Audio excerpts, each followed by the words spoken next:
Deus te abençoe. Desde já eu já vou dizer para você um feliz Dia dos Pais, para você que é pai, para você que tem a sua família, que Deus possa te abençoar rica e abundantemente. Um bom domingo dos pais para você, que a sua casa receba as copiosas bênçãos do meigo Cristo na cruz, derramada em seu lar por meio da presença graciosa do Espírito Santo. Deus abençoe a todos, Deus abençoe o povo de Moçambique, Deus abençoe o povo do Paquistão, do Afeganistão, Deus abençoe o povo português, o povo de Portugal, os Patrício, ora pois.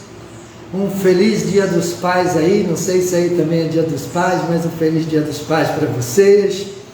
Que o Espírito Santo possa encher o vosso coração pela graça e pelo poder de Deus.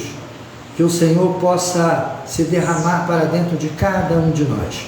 Que o Senhor possa nos usar mais uma vez nessa escola bíblica dominical, aonde nós estaremos discorrendo ainda do Evangelho de João. Vamos orar. Senhor, recebe a nossa EBD, abençoa a nossa EBD, abençoa o ensino da Tua Palavra, porque ela é santa e vai fazer bem ao nosso coração, vai trazer cura, paz e saúde ao nosso homem interior. Muito obrigado por esta oportunidade, ó Deus. Muito obrigado por tudo que o Senhor tem nos dado e concedido. O ministério Guiando o Rebanho existe porque isso faz parte do teu sonho, e eu não tenho dúvida que o Senhor nos escolheu para guiar o teu rebanho às verdades eternas da tua palavra. Nos abençoa no nome de Jesus. Amém. E recebe o nosso louvor, ó Pai. Glória a Deus. Ao doce Espírito aqui, e eu sei que é o Espírito de Deus. Já podemos todos perceber a presença de Jesus, o Salvador.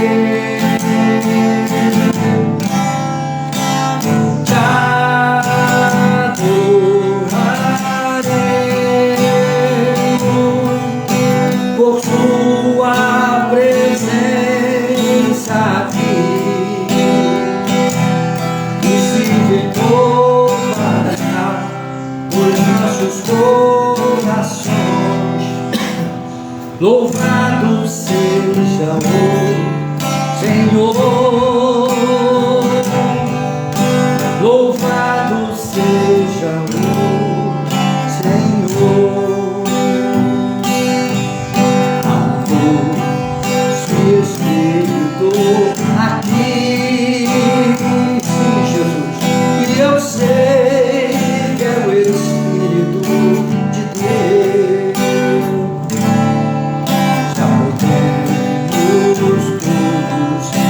Perceber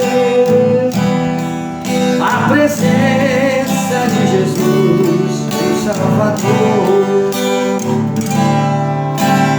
Doce presença, presença santa, vem sobre nós, enchendo-nos do teu poder.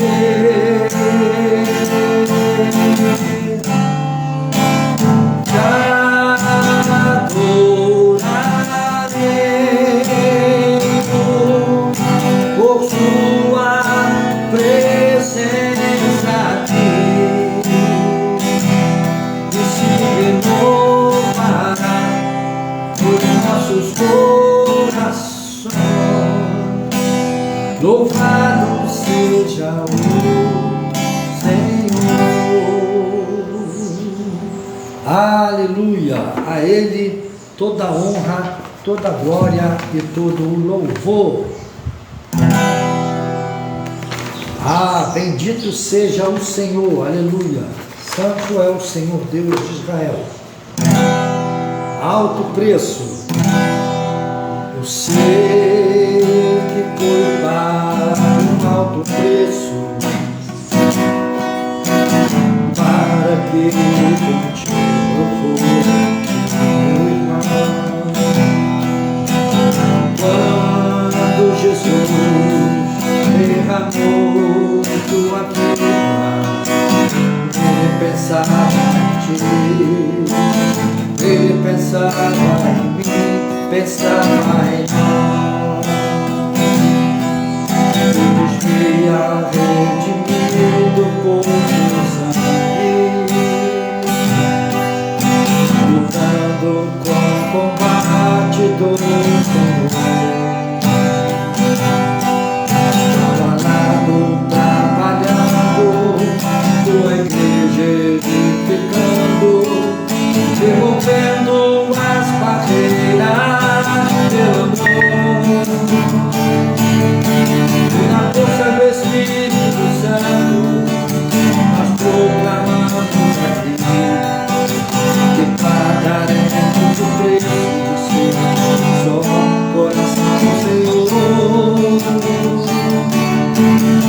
Mas que as trevas se unem e nos tentem separar, por nossos corpos em Cristo, unidos iremos andar, unidos iremos andar, unidos iremos andar. E na força do Espírito Santo, nós proclamamos aqui que pagaremos o preço do Senhor, coração do Senhor. E por mais que as trevas se unem, nos tentem separar, com nossos corpos em Cristo, unidos iremos andar, unidos iremos andar, unidos iremos andar. Aleluia! Somente na força do Espírito Santo nós andaremos unidos, porque Deus é bom e a sua misericórdia dura para sempre. A Ele toda honra, toda glória e todo louvor. A paz do Senhor para os nossos irmãos que estão ligados aí já na EBD. Depois desse louvor nós vamos entrar no estudo bíblico.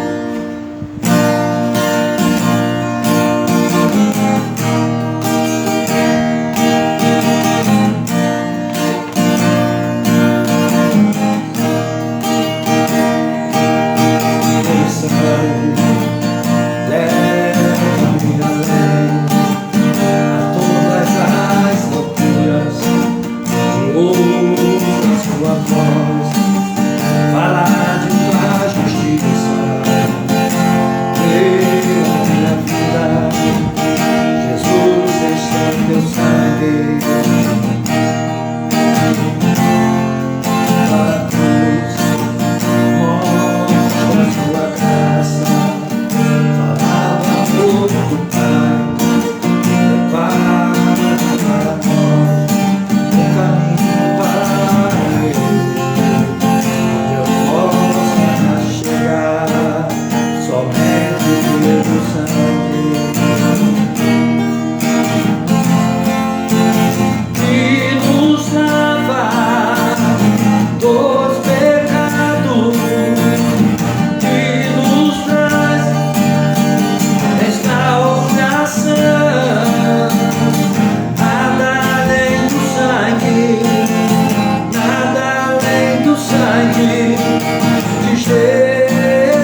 teu sangue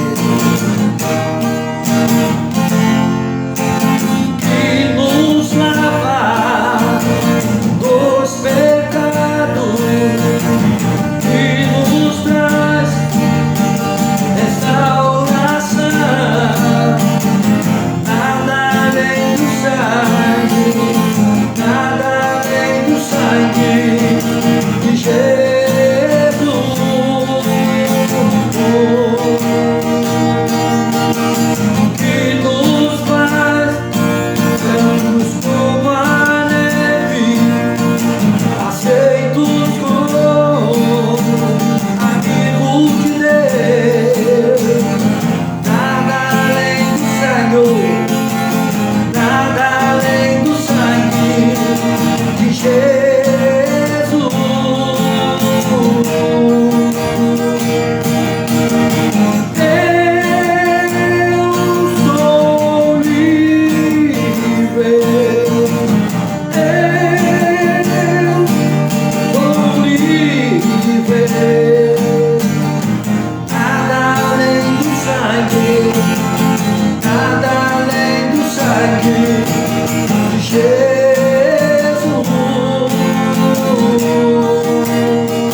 Aleluia!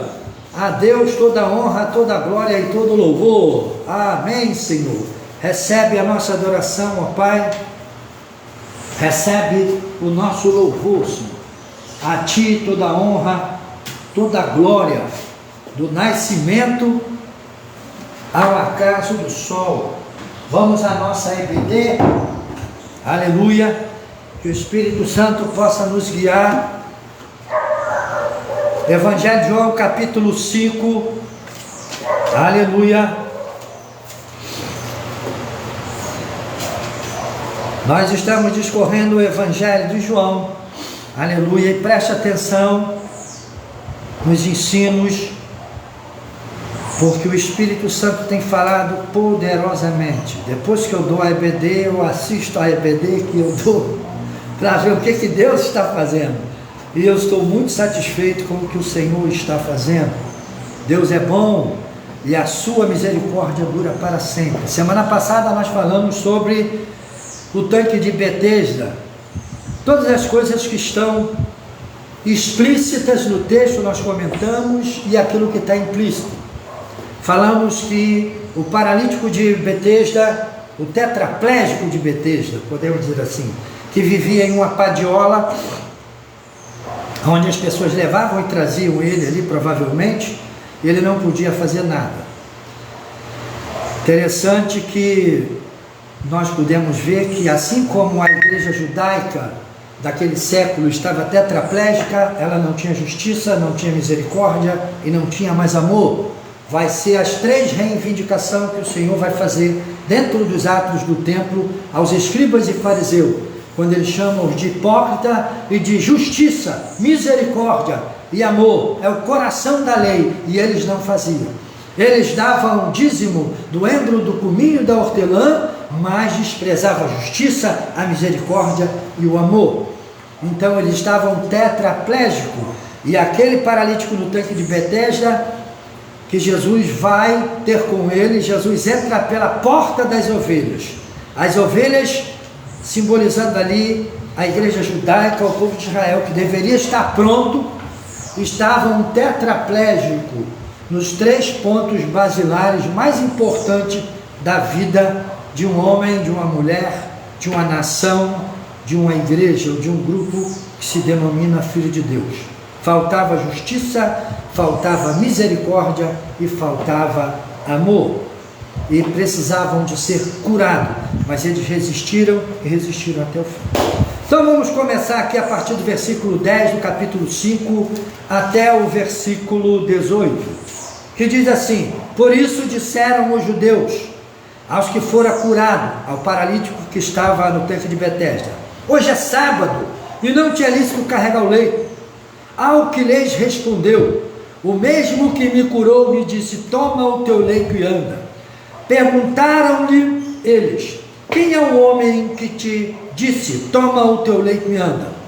Mas o que fora curado não sabia quem era, porque Jesus se havia retirado por haver muita gente naquele lugar. Mais tarde, Jesus o encontrou no templo e disse: olha, que já estás curado, não peques mais, para que não te suceda coisa pior. O homem retirou-se e disse aos judeus que fora Jesus quem o havia curado. E os judeus perseguiram Jesus, porque fazia essas coisas no sábado. Mas ele lhes disse: meu pai trabalha até agora, e eu trabalho também.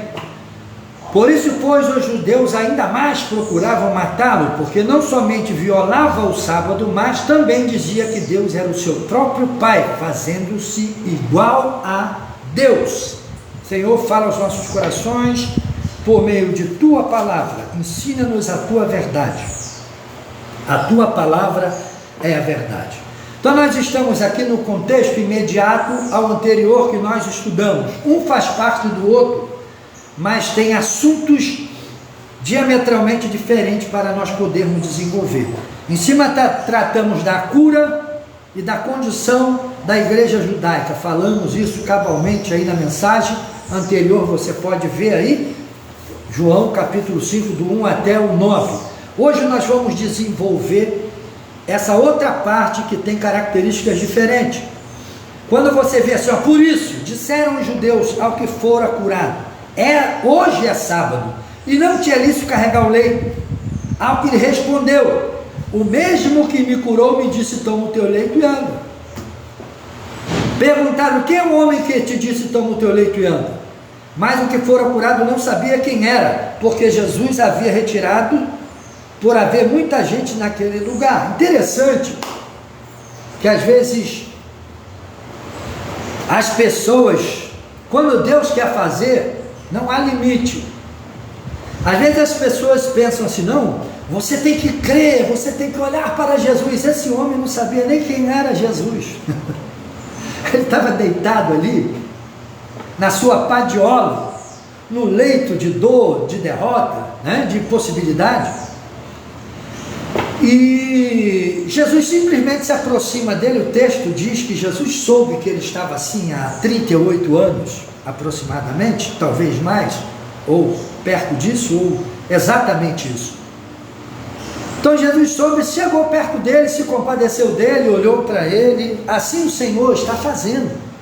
Quando o texto diz que Jesus se aproxima dele, o texto nos revela aquilo que nós precisamos e não podemos fazer por nós, Deus faz. Mas aquilo que você precisa e pode fazer por você, você tem que fazer. Você tem que tomar atitude para vencer as suas limitações, para vencer os seus medos, para vencer aquilo que você acha que é impossível para você, e muitas das vezes é possível. Deus está esperando você dar um passo para Ele dar 2 para você. Então o texto nos mostra que Jesus se aproxima desse homem, se compadecendo dele. Então aqui você vê o amor, a graça, a misericórdia e vê o poder comunicável de Deus ao entrar no corpo daquele homem. Jesus olhou para ele e disse: quer ser curado? E aquele homem vai dar satisfação. Aquele homem vai começar: não, mas eu não tenho ninguém que quando a água se move, possa vir aqui rapidamente me pegar e me colocar lá. Que quando eu me preparo para ir, outro que está em condição melhor do que eu desce. Aquele homem passou a sua vida, é uma vida, 38 anos é uma vida, passou a sua vida, não sabemos quanto tempo ele estava ali à beira do tanque de Betesda, mas passou a sua vida vendo as pessoas serem felizes, serem triunfantes. E Deus, por meio do homem Jesus, vai nos provar que Ele criou o homem para a glória do seu nome e para o homem ser vencedor. Não importa se você nasceu na cidade ou se você nasceu no interior. Não importa se você é um indígena ou se você é um cidadão de uma grande metrópole. Não importa. O que importa são as nossas escolhas e atitude. O Senhor está despertando aquele homem ali, falando assim: olha, queres ser curado? Jesus não perguntou para ele se ele queria ajuda. Então, às vezes, o texto nos mostra que, às vezes, você tem que aprender isso. Nós estamos tanto atarefados com os nossos problemas e nossas dificuldades, que muitas das vezes nós não temos a capacidade de perceber os pequenos sinais de Deus para o nosso homem interior, para a nossa vida, que vai nos levar a grandes triunfos. Às vezes os sinais são pequenos e às vezes até nós começamos a murmurar daquilo que está diante de nós. Às vezes uma luta, às vezes um desafio de fé, às vezes um problema de família, às vezes algo que é o teu direito e você tem que se posicionar, mas às vezes você não se posiciona. Ao invés de você se posicionar, você fica criando argumentos e desenvolvendo nesses argumentos detalhes que não vão te ajudar em nada. Mas fulano, mais ciclano, mais isso, a dificuldade A, a dificuldade B, o problema A, o problema B, é porque eu não tenho isso, que falta isso. Deus quer que você se posicione, somente. Se você crê em Deus, Deus precisa que você se posicione. O seu posicionamento vai mostrar a graça de Deus agindo na sua vida. Se eu não me posicionar, como é que a graça de Deus vai agir? É interessante que quando você vê isso aqui, esse texto, ele pode se correlacionar diretamente ou indiretamente com a multiplicação dos peixes. 5 pães e 2 peixinhos. Na mão de Jesus, quando você se posiciona, quando eles pegaram aquilo, colocaram para Jesus, pegaram os cestos e ficaram com os cestos preparados, eles se posicionaram. Se eles ouvem Jesus e não faz nada, nada ia acontecer. Então o que o texto está dizendo? Quando Jesus fala para aquele homem: queres ser curado?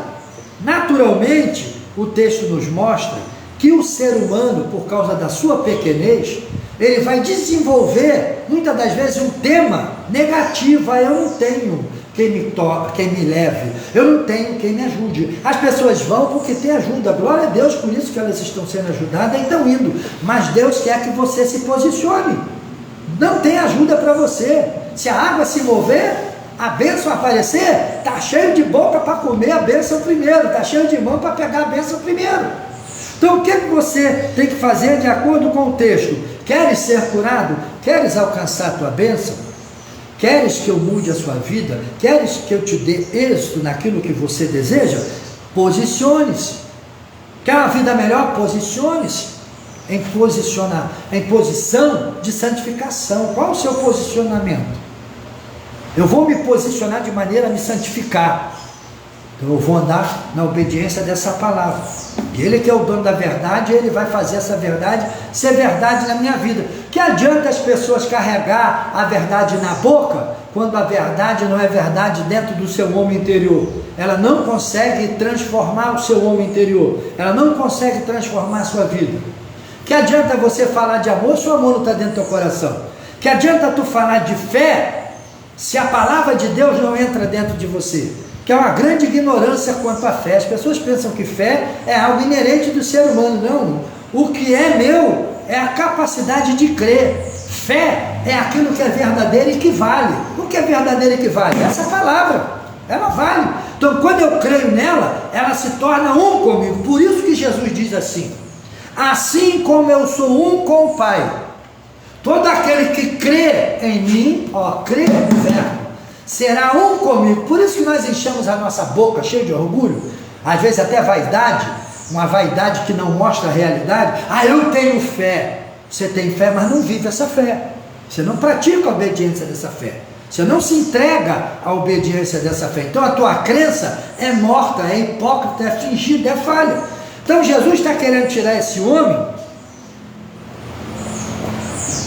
das regiões humanas e querendo levar ele para dentro de um parâmetro espiritual. Você tem que crer. Eu estou falando, você quer ser curado? Não, Senhor, mas eu não tenho condição financeira boa, a minha empresa não vai para frente porque eu não tenho condição boa, a minha vida não é melhor porque fulano não me entende melhor. Nunca vai te entender, porque o carnal é carnal sempre. Agora Deus está chamando você: queres que eu te cure? Queres ser curado? É Deus falando: eu vou te curar. Quer ser curado? Cura agora. Agora é necessário que, ali o diálogo, a palavra estava penetrando no coração. É necessário que tu me ouça 2 vezes. Falou o Senhor e 2 vezes eu ouvi, porque eu escutei e desceu ao meu coração. Você sempre ouve 2 vezes. Primeiro tu escuta, alguma coisa bate, aí você olha. Aí quando você desce ao seu coração, você raciocina e você chega ao que deve se fazer, a atitude que deve ser tomada, aquilo que deve ser feito. Então cria-se ali o que é uma realidade dentro de você, e você transforma essa realidade em verdade. Espiritualmente é a mesma coisa. Jesus está falando para aquele homem: queres ser curado? E ele vai entrar com o quê? Com explicações.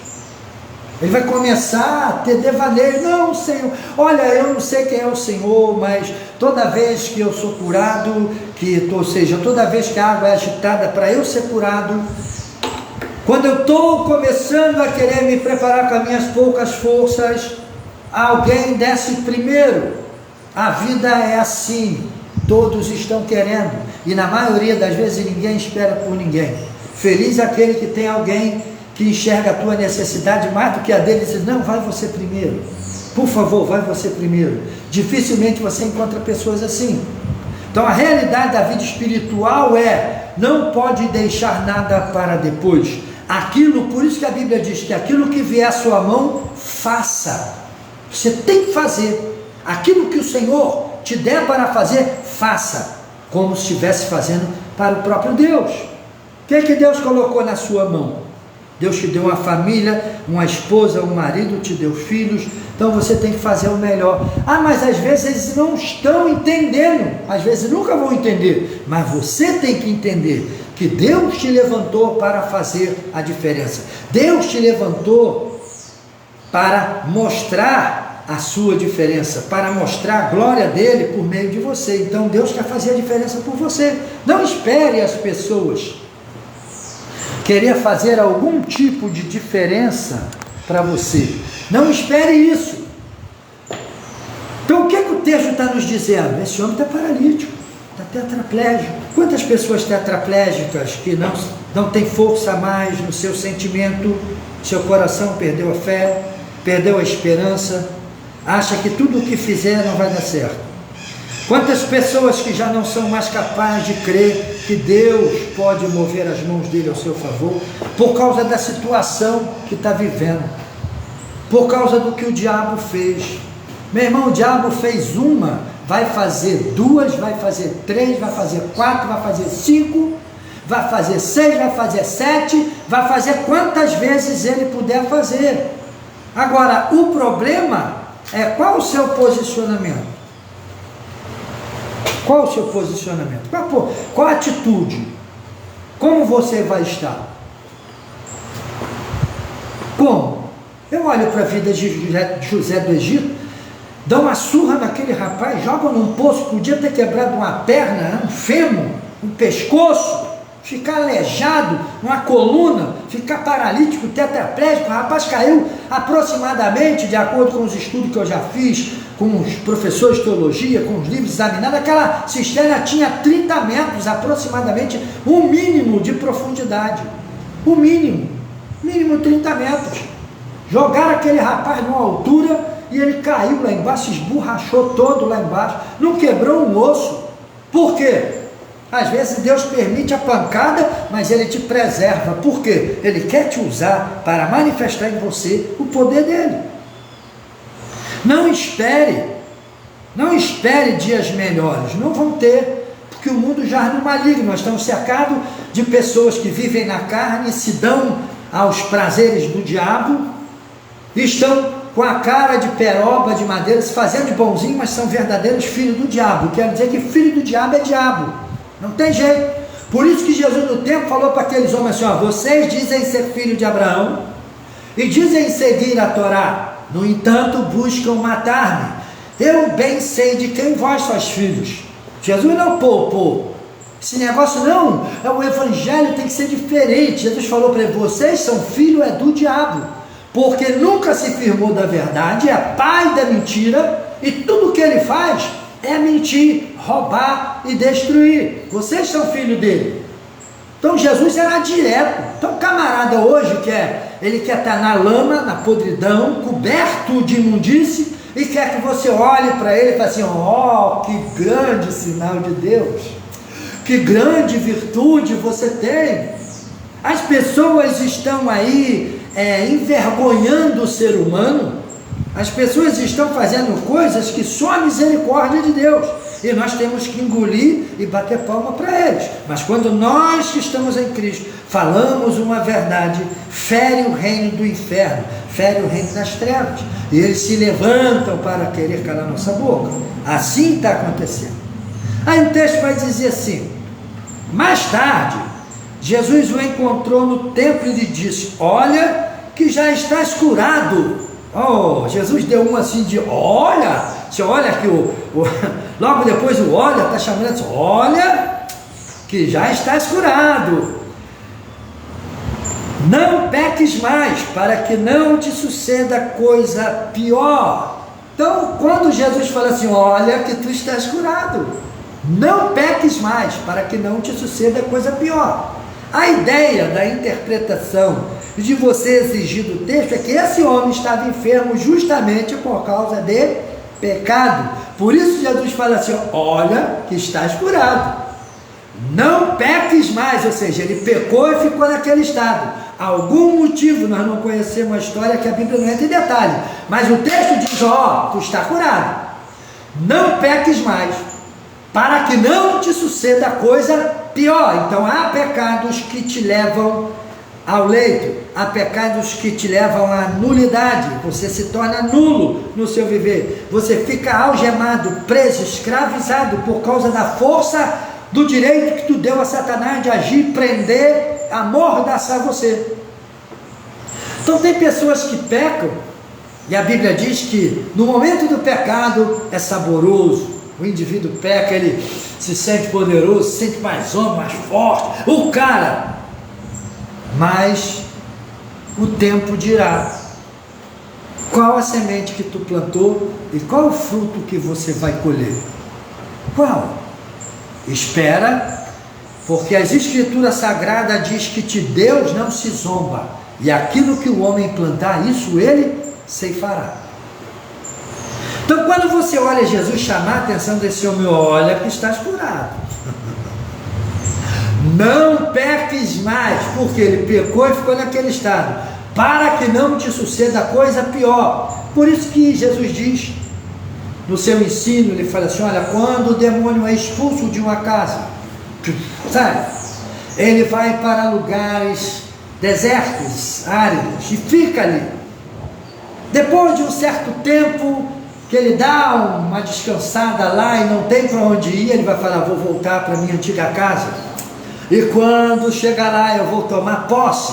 E a Bíblia diz que ele traz mais 4 fala de terra, 4 fala de morte, 4 fala de destruição física, espiritual, 4 fala de sepultamento, na numerologia. Então eu vou levar mais 3 com ele, 4. E às vezes traz muito mais do que isso, traz uma legião. Aí chega lá e encontra a casa do indivíduo varrida, vazia e praticando a iniquidade. A Bíblia diz que ele entra, e porque ele entra há direitos. O indivíduo não desenvolve uma vida de santidade, porque santidade só por meio dessa palavra aqui. Ele não tem uma vida de prática, ele não tem uma vida de aplicação da palavra. Aí ele vai desenvolver o quê? Uma vida de iniquidade. A casa ficou vazia, mas não foi preenchida com aquilo que é necessário. Quem é necessário dentro de um ser humano? O Filho do Deus vivo, o Espírito da graça, o Espírito de Deus, o Espírito do Eterno, o Espírito da verdade que o mundo não conhece, mas vós o conheceis, porque ele está convosco, no sentido de ser doutrinador, ou seja, aquele que ensina. Jesus está te ensinando que assimilar essa palavra, que por meio dela, ela vai encontrar guarida onde? No seu coração, que agora que o diabo foi expulso desde dentro, os vícios, a malícia, a iniquidade, a impureza, a palavra de Deus tem que tomar posse. E o Senhor diz assim: então, aquele que me ama, vai ouvir e guardará a minha palavra. Eu e o Pai viremos e entraremos nele e faremos dele morada. É interessante que esse texto não fala do Espírito Santo. Mas se você pegar e correlacionar os ensinos de Cristo com aquilo que ele está tentando apontar, você vai entender que quem é que convence o homem por meio da palavra, da justiça, do pecado e do juízo? Quem é? O Espírito Santo. Então aquele que me ama guarda a minha palavra, guarda porque o meu Espírito ensinou, e o meu Espírito se introduziu dentro dele, meu Espírito está nele, aplicando na vida dele a santidade desta palavra. Aí Jesus fala: e aquele que me ama guardará ela, porque guardando ela o Espírito prepara tudo para a minha chegada. Eu e o Pai que somos um, viremos e faremos nele o que? Morada. Então se torna você habitado pela plenitude de Elohim, porque Jesus falou: o batismo com o que eu fui batizado, vocês também vão ser batizados. E após o batismo das águas e a vida de santificação que o homem Jesus vivia, os céus se abrem, João Batista vê, e a plenitude da divindade desceu sobre o homem Jesus. E Paulo vai afirmar esta verdade quando ele vai dizer que sobre ele agradou a Deus que descesse, habitasse nele toda a plenitude da divindade. Então o que habita o crente é o divino. Por mais falha que nós temos às vezes no falar, no agir e pensar, o divino habita dentro de nós. Nós temos que desenvolver uma vida de fé e crença verdadeira. O que é fé verdadeira, crença verdadeira? É quando eu recebo essa palavra e ela se torna carne na minha vida, realidade. Então o Espírito está me preparando para ser templo daquele que vai vir habitar em mim e se tornar um comigo, Elohim. Ah, pastor, para os praticantes do judaísmo, quando você fala isso, eles se escandalizam. Como pode? Elohim não vai entrar nesse incircunciso? A circuncisão é do coração, não há do prepúcio. É aqui. Que adianta ter o prepúcio circuncidado se tu está na prostituição, no homossexualismo, no roubo, na mentira, na vaidade, na estupidez, e longe, afastado da revelação do Mashiach? Que adianta tudo isso? Não adianta nada.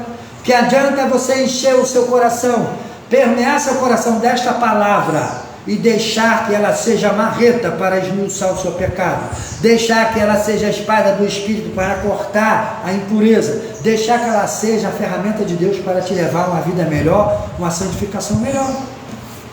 Então o que nós temos que fazer? Acreditar nesta palavra.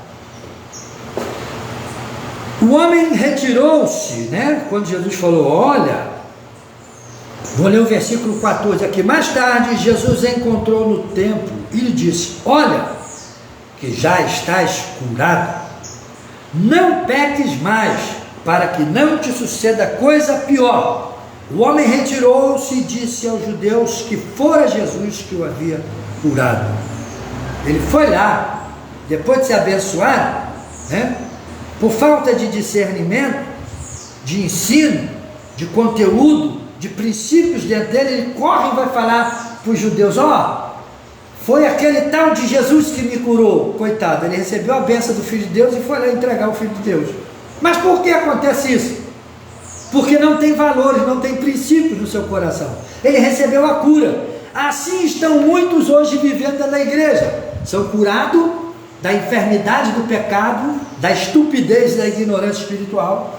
Recebem o privilégio de ser feito filho de Deus, mas estão longe da comunhão com essa palavra. Essa palavra para eles só é algo escrito, algo bonito que o pastor fala e eu choro. Não, ela é para ser comida, bebida, porque Jesus vai falar na sua palavra: aquele que não comer da minha carne, carne é isso aqui, e não beber do meu sangue, sangue é isso aqui, aquele que não se alimentar de mim, não tem parte comigo. Jesus está falando: aquele que não comer a palavra, como pão e como água, ele não tem parte comigo, eu não habito nele. Ele até passa pelo primeiro estágio, mas permanece ali. E quem passa pelo primeiro estágio, se converte, se batiza, não significa que está salvo. Esse é o primeiro passo de uma vida de caminhada com Deus por meio da santificação, por meio dessa palavra. E aquele homem vai receber a cura e vai correndo obedecer nos escribas e fariseus para falar que foi o homem de Jesus que me curou, por falta de princípios. Se ele tivesse conhecimento, ele saberia. Se ele tivesse conhecimento, ele entenderia que aqueles homens queriam matar Jesus, queriam porfiar com Jesus, queriam impedir Jesus, e ele recebeu a bênção do Cristo. Ele tem culpa? Não, faltou-lhe conhecimento. Quando nós estamos sem conhecimento, nós cometemos estupidez, nós cometemos loucura. Por isso as pessoas se convertem a Cristo e voltam para o pecado. Vão comer bolota de porco, estando assentado no banco da igreja, nas regiões celestiais, que eu já ensinei isso, vou ensinar agora. Regiões celestiais não é nos planetas, no espaço sideral. Região celestial é o local onde a palavra de Deus está sendo revelada e aonde o Cristo está sendo presente, valorizado. Então, o céu é o lugar onde Deus está. Então as regiões celestiais é o lugar onde Deus está e tem a primazia, assim conforme você tem que dar primazia à palavra dele. Então a sua vida é uma região celestial. Eu lembro que uma vez o demônio manifestou e fez uma farra na igreja tremenda, e eu estava sentado. Eu ainda era novo convertido, nem batizado nas águas eu era, mas eu sempre tive coragem. Mesmo na minha estupidez eu tive coragem. E aquela mulher, maior do que eu tenho 1,82 m, ela devia ter 1,90 m, 1,95 m, uma senhora negra de cor forte, bagunçando. Eu lembro que eu falei: não aguento mais ver isso, espera aí, está bagunçando as irmãs, e naquela época, como hoje, né, o homem não podia pegar na mulher, porque podia acontecer isso. Meu irmão, eu vim por trás dela, virei de lado assim, joguei ela aqui no meu quadril, travei e apertei e falei para o demônio assim: aqui não é a tua casa, aqui tu tem que respeitar. Mas eu apertei mesmo, eu era jovem, tinha 20 e poucos anos, desmontava pneu de carreta o dia todo, batia de marreta de 10 quilos o dia todo, 12 quilos, batia o dia inteiro, não cansava. Quando eu peguei ela, o demônio fez assim mesmo: vai arrebentar o meu cavalo todo. Eu falei: aqui não é lugar de você bagunçar, aqui é a casa de Deus, quieta-te. Ele ficou quietinho. A irmã foi, botou a mão na cabeça da irmã, expulsou o demônio, saiu. Aí eu soltei ela devagarzinho, botei ela no chão, as irmãs cobriram ela, eu fui lá e sentei, falei: vai bagunçar na tua casa, a casa de Deus tem que ter respeito. Então, o que nós estamos vendo hoje? Estamos vendo hoje que a falta de conhecimento está fazendo com que as pessoas cometam loucura. Que adianta você se converter, que achou bonita a mensagem do irmão Joaquim José? Eu já vi 40 pessoas se converter de uma vez só. Na outra semana, sabe quantas pessoas veio para a aula de batismo? Nenhum. 15 dias depois, sabe quantos veio para a aula de batismo? Um. 99 foram embora porque emoção. Não receberam o evangelho verdadeiro, porque o evangelho verdadeiro, quando ele entra, quando ele vai lá no teu coração, quando você abre o seu coração para Deus, naquele exato momento você já foi feito filho de Deus. Tem muita gente hoje vivendo a emoção. Emoção porque as pessoas hoje deixaram de pregar a verdade para pregar algo que anime, algo que toque, que emocione. Então as pessoas não têm um real encontro com Deus. Não tem. O homem retirou-se e disse aos judeus que fora Jesus que o havia curado. E os judeus perseguiram Jesus porque fazia estas coisas no sábado. Mas ele lhes disse: meu pai trabalha até agora, e eu também. Por isso os judeus ainda mais procuravam matá-lo, porque não somente violava o sábado, mas também dizia que Deus era o seu próprio pai, fazendo-se igual a Deus. Aí deu problema. Agora o rapaz vai lá e fala para os fariseus, os escribas, os judeus, praticantes do judaísmo, que Jesus que o curou. Eles agora tapam os seus olhos, fecham os olhos, não estão vendo o benefício feito ao homem. O sábado foi criado para o homem, não o homem foi criado para o sábado. O sábado deveria, o fundamento do sábado era servir para o homem, refletir e viver da melhor maneira. Então o sábado não foi feito para escravizar o homem, o sábado foi feito para dar liberdade ao homem. Então no sábado ele pode trabalhar ou não trabalhar, qual o problema? Mas isso não entrou no coração deles. O sábado é o dia do Senhor, na lei de Moisés. E Jesus estava debaixo da lei. Debaixo da lei Jesus estava profanando o sábado, praticando cura, como eles diziam, curandeirismo. E vão falar com o Senhor: por que tu faz isso no sábado? Aí Jesus vai dizer assim: ó, meu pai trabalha até hoje, e se ele está trabalhando lá, que eu sei que ele está lá trabalhando, que meu pai não fica sentado num trono barrigudo, né, mandando igual os reis desse século, bate palma e fala, não, meu pai trabalha. Quando Paulo diz que nós vivemos nele, nos movemos nele e existimos nele, eu gosto de falar isso.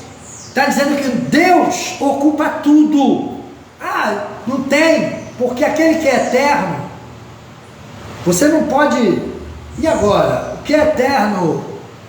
Se Deus é eterno e tudo que existe, existe nele, por meio dele, para ele, sem ele nada do que foi feito se fez.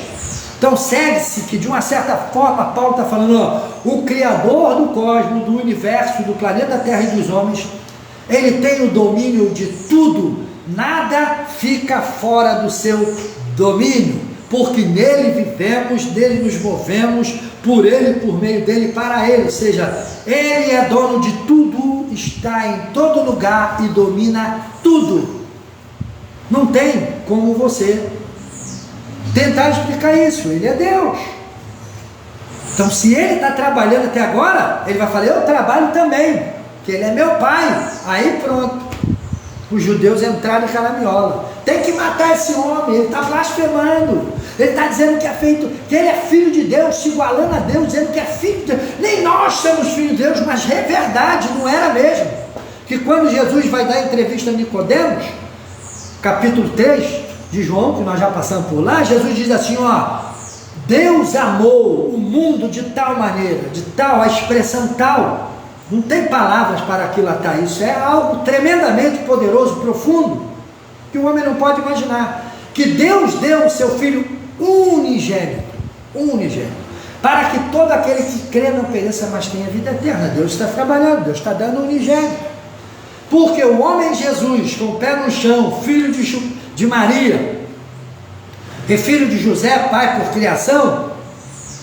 esse homem Jesus, ele é o unigênito Filho de Deus, porque o único homem, depois de Adão, depois da queda, Adão antes da queda não era um homem espiritual, completo como nós somos hoje, ainda que o pecado esteja em nós, a nossa sorte hoje é maior do que a de Adão, o que nos limita é o corpo, porque espiritualmente nós somos mais do que Adão, ainda que Adão falava com Deus de face, mas Adão não era habitado por Deus. Hoje nós não falamos com Deus de face como Adão, mas Deus habita dentro de nós. Por que o homem não sente isso? Porque não aprende essa palavra, essa revelação. Quando você aprender ela, você vai ter mais capricho com a sua vida, você vai ter mais capricho com as coisas de Deus. Ele é o unigênito Filho de Deus, único, porque ele é o único homem espiritual que pisou nessa terra, ímpar. Jesus, unigênito, único que estava ali. Todos os outros carnais, até os discípulos que estavam seguindo Jesus, tudo carnal, tudo.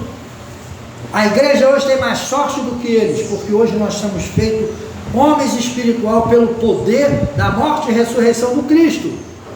Então, quando Jesus estava ali, estava cercado de homens carnais, que praticavam e se entregavam à vontade dos prazeres e do diabo, por natureza filho da ira, por natureza filho do diabo, igual eu era quando não tinha Jesus como Salvador.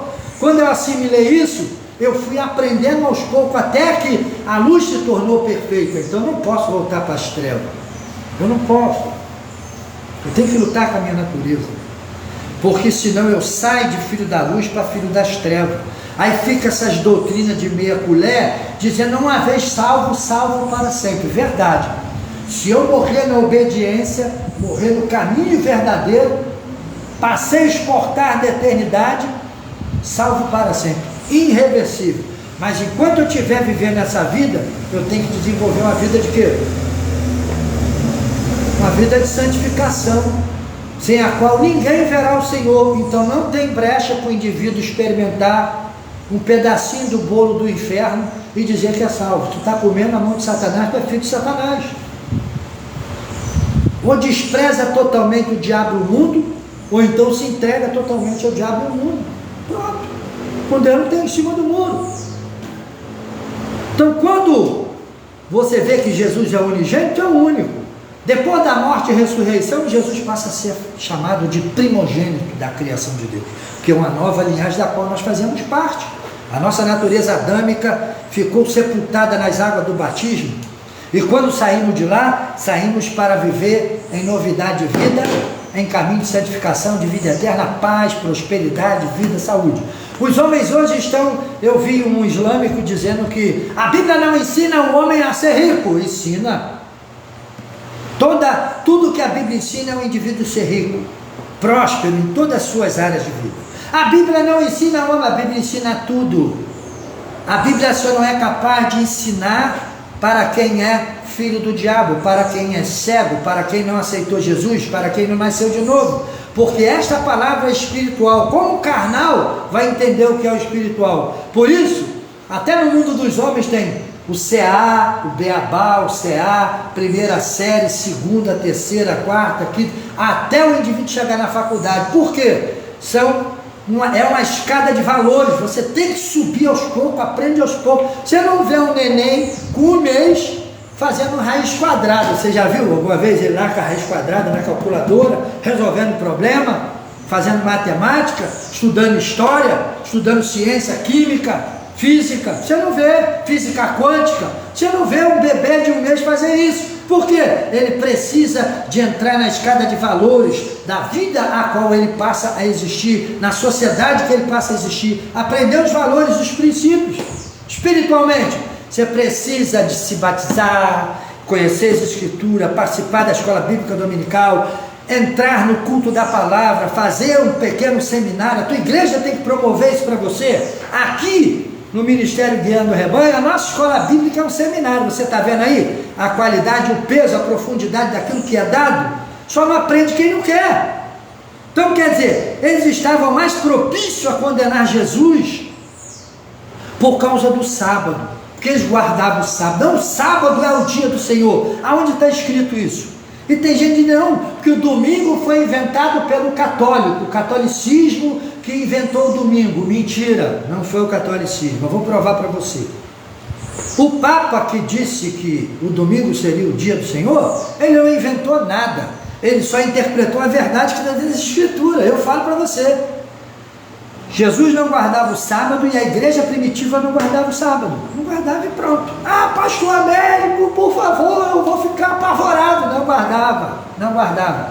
Vai ver o dia que Jesus aparece para os discípulos no cenáculo, vai ver que dia é aquele.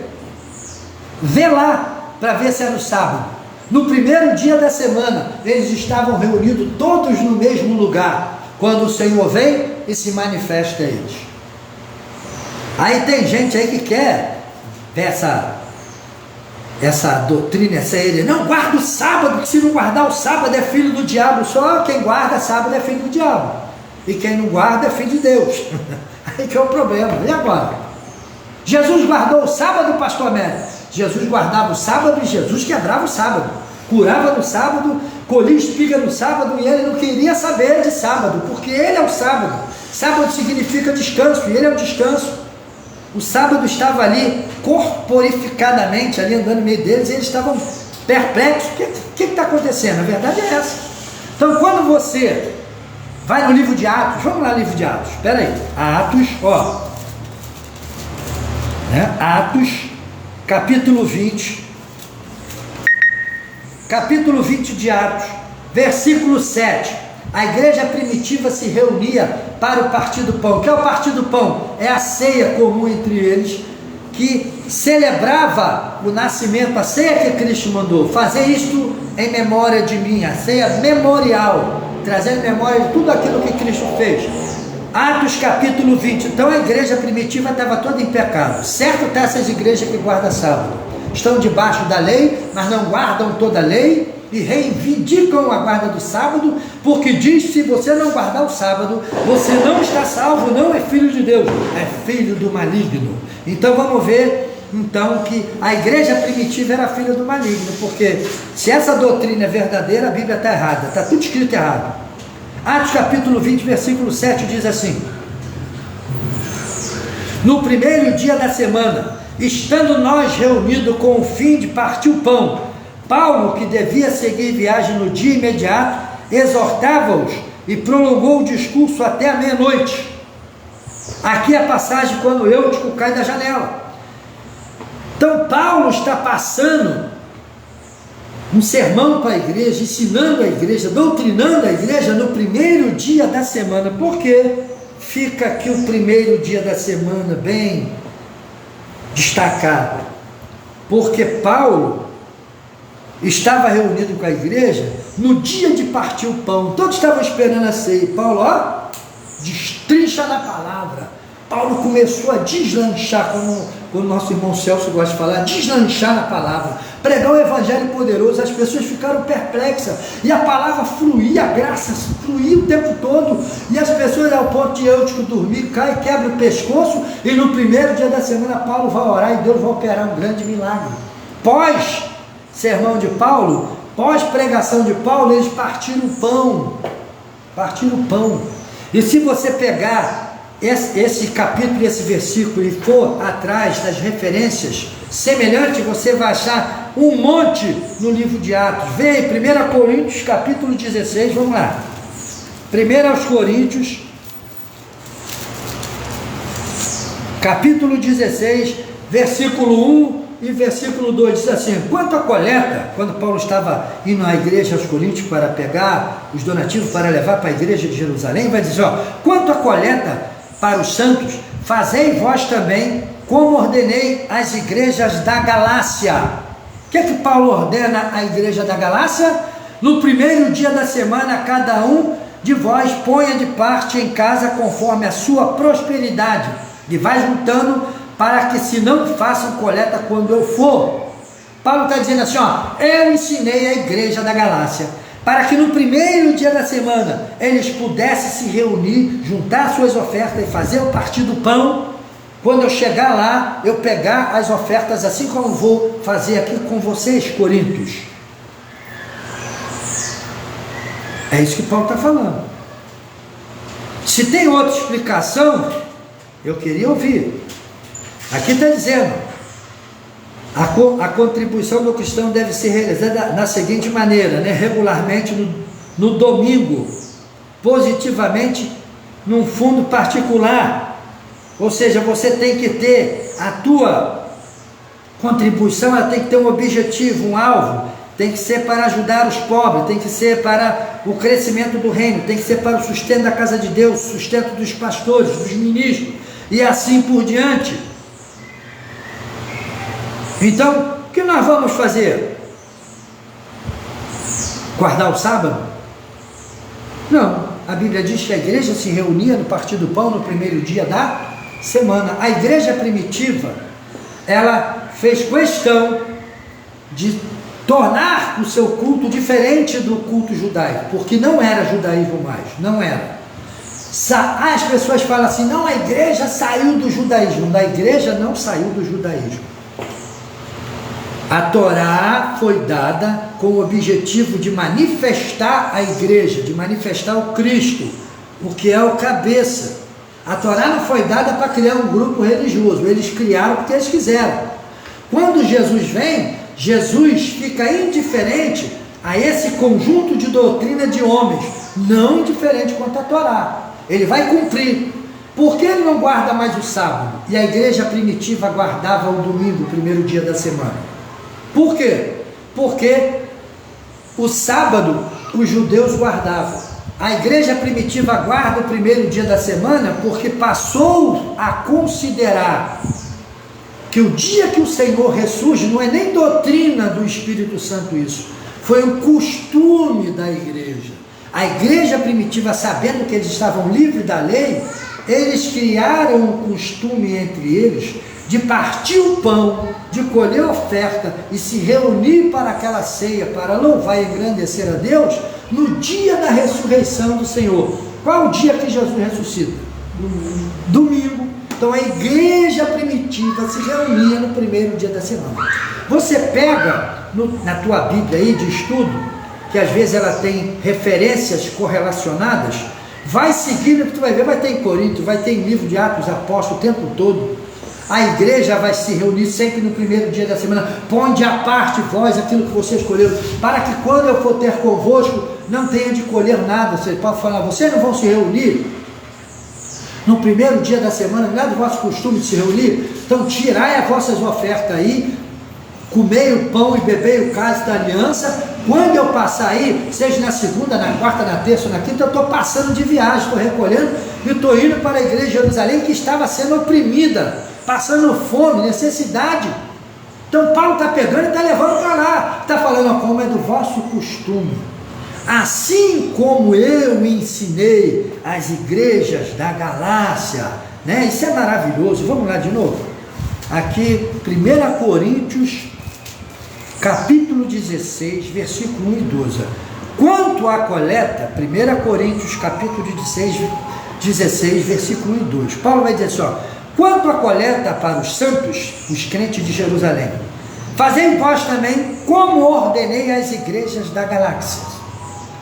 Que Paulo ordenou à igreja da Galácia? Ele vai dizer aqui, ó, no primeiro dia da semana, cada um de vós ponha de parte em casa conforme a sua prosperidade, e vá juntando, para que se não façam coletas quando eu for ter convosco.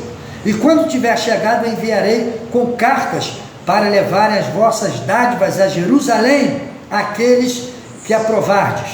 Se convier que eu também vá, eles irão comigo.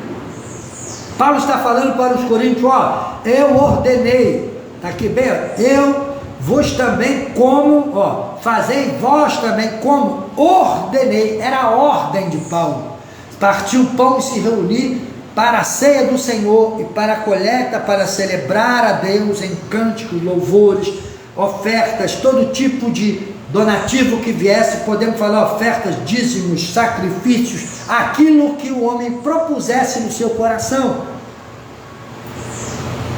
Primeiro dia da semana. Aí tem gente aí dizendo que é o sábado, chega ao ponto de dizer que se não guarda o sábado é filho do diabo. A Bíblia não diz nada disso. Quem está dizendo são os religiosos.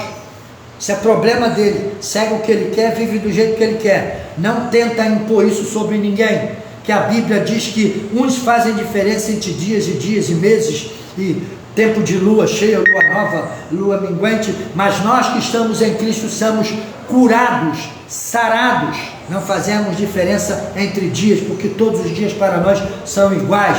O problema é em cada dia que você viver, em cada lua nova, lua cheia, lua minguante, lua crescente, seja qual for a lua que for, seja o mês que for, seja qual for o tempo festivo que for, você viva em santificação e obediência a essa palavra. Ela não diz para mim, quem guarda o sábado é filho do diabo, quem não guarda é filho do diabo. Não, ela diz para mim que quem está dentro dessa palavra é filho de Deus. Então, guardar o sábado tem que guardar toda a lei. Guardar o primeiro dia da semana não é mandamento, é tradição da igreja primitiva, que eles não mais viviam debaixo da lei, então tiraram o domingo, o dia da ressurreição do Senhor, para celebrar a ceia do Senhor, colher as ofertas e ajudar os pobres de Jerusalém. Meu pastor, só para finalizar, Mateus 12, 8 diz, porque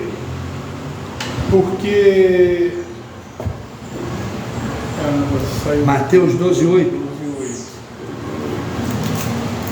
Vamos lá, que é EBD. Porque o Filho do Homem, até do sábado é Senhor. Aleluia.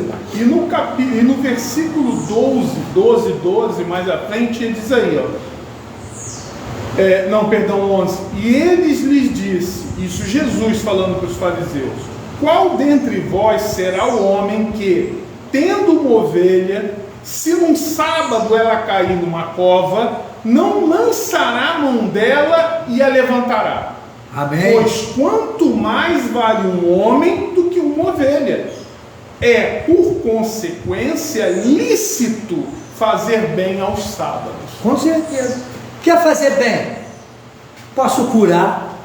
Se tiver de cavar um buraco para tirar o carro de alguém de um buraco atolado, eu vou ajudar. Se tiver de cavar um buraco para tirar alguém lá que está morrendo, se tiver de mergulhar para nadar, para salvar alguém, se eu tiver de ajudar alguém, carregar a bolsa pesada de alguém que é vista na rua, senhora, eu posso ir lá, não estou trabalhando não, eu estou plantando amor, eu estou sendo generoso, estou mostrando que eu estou em Deus, estou mostrando que a palavra de Deus é verdadeira na minha vida. A verdade é essa. Mais vale um homem do que o sábado. E Jesus é o que? Senhor do? Então ele pode quebrar o sábado. E ele não guardava sábado. E a igreja primitiva, entendendo que a lei se cumpriu em Cristo, eles não andavam em nenhum preceito da lei. A igreja não sacrificava cordeiro, a igreja não fazia oferta de manjares, a igreja primitiva não fazia guarda de sábado, não fazia nada disso. A igreja primitiva, por motivo de organização e por motivo de se reunir em um dia mais agradável para cultuar a Deus, preferiram, e eu acho que eles acertaram em tudo isso, eles acertaram, preferiram partir o pão, louvar a Deus, se reunir para a coleta das ofertas no primeiro dia da semana. Acabou, não foi padre, não foi papa, não foi ninguém que inventou isso. A igreja primitiva deixou este legado. Só não vê quem não quer. Eu não quero ver, então não veja. Porque Jesus é Senhor do sábado, e a igreja primitiva, em todo o tempo de sua existência, em todo o ministério de Paulo, em todo o ministério de Pedro, de João, a igreja se reunia no primeiro dia da semana, no primeiro dia da semana. Então se reúna no primeiro dia da semana. Qual o primeiro dia da semana? Domingo. Então esse Cristo que é Senhor do sábado e é Senhor de tudo, ele está dizendo para cada um de nós hoje aqui por meio dessa EBD. Os religiosos querem fazer valer a sua vontade, o seu legalismo religioso. Mas quem está em Cristo, não importa sábado, segunda, terça, quarta, quinta, sexta, sábado, domingo, segunda, terça, quarta, quinta, sexta. Todos os dias é dia de você viver em santificação por meio desta palavra. Viver Cristo, louvar Cristo, adorar Cristo e amar a Cristo. Você ama Cristo? Pastor, uma vez eu fiz essa pergunta na igreja. Você ama Cristo? Todo mundo, ei! Parece até que estava cantando aquele hino. Você ama Cristo? Todo mundo, eu amo a Cristo, porque Ele morreu por mim. Amém? Mas o que é amar Cristo? Amar Cristo é amar o teu irmão. Amar Cristo é amar o teu próximo. não violar a vida dele, não vilipendiar a vida dele, não envergonhar a vida dele, não trair, não adulterar, não prostituir. Pessoas que dizem que amam e prostituem, adoram, trai esposa, trai marido, rouba patrão, engana, vive no crime, na imoralidade, mentiroso, filho do diabo. A Bíblia fala isso. Camarada, hoje, ou tu prega evangelho para transformar, ou tu fica dando docinho de coco para as pessoas e com a barriga cheia de doce de coco para o inferno. Então o que Cristo está falando aqui, que esse pedacinho nos revela, é o que o evangelho causa. O evangelho veio para causar crise entre a mentira e a verdade. A verdade chega, a mentira se esperneia para todo lado, quer prevalecer. O que nós estamos vendo hoje, para nós encerrarmos, dentro dos nossos princípios sociais, os camaradas estão querendo doutrinar as crianças numa covardia tremenda a ser homossexual, bissexual, lésbica, gay, a querer aquilo que ele mesmo não pode raciocinar, não pode escolher. Uma pessoa só pode escolher aquilo que ele quer quando ele tiver pleno conhecimento dos princípios morais da sua sociedade.